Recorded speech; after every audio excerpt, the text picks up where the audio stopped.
ناظرین، فاطمہ جناح کی بے پناہ مقبولیت۔ اس وقت 71 سالہ فاطمہ جناح کی مقبولیت کا عالم ہی کچھ اور تھا۔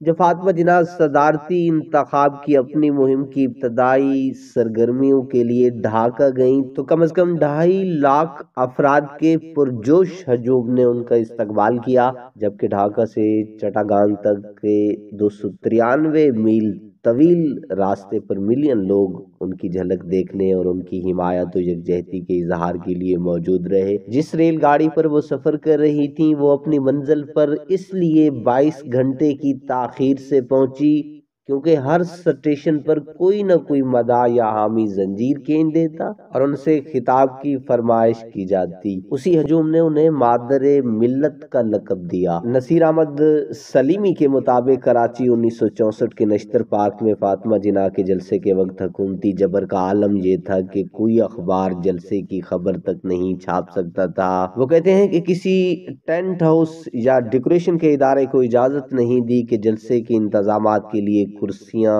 شامیانے، دریاں یا لاؤڈ سپیکر مہیا کر سکے، اور کوئی تیار بھی نہیں تھا۔ ایسے میں انتظامیہ جلسہ گاہ تک لانے کے لیے عوام کو ٹرانسپورٹ بھی فراہم نہیں کر سکتے تھے۔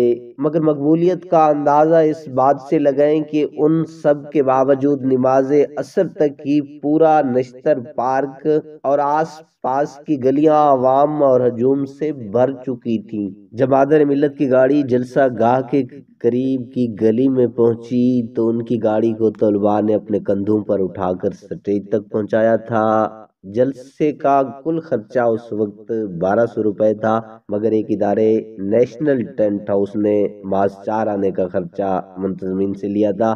حکیم سنز نامی ادارے نے لاؤڈ سپیکر فراہم کیے تو پولیس نے ان کے مرکز پر چھاپا مارا تو وہ خود تو گرفتار ہو کر تھانے چلے گئے، مگر اپنے عملے کو کہے گئے کہ سامان جلسے کی انتظامیہ کو پہنچا دو۔ نصیر سلیمی بتاتے ہیں کہ اس جلسے کے بارے میں فیض احمد فیض نے نظم یہاں سے شہر کو دیکھو لکھی تھی۔ یہاں سے شہر کو دیکھو تو ہلکا در ہلکا کھینچی ہے جیل کی صورت ہر ایک سمت فصیل۔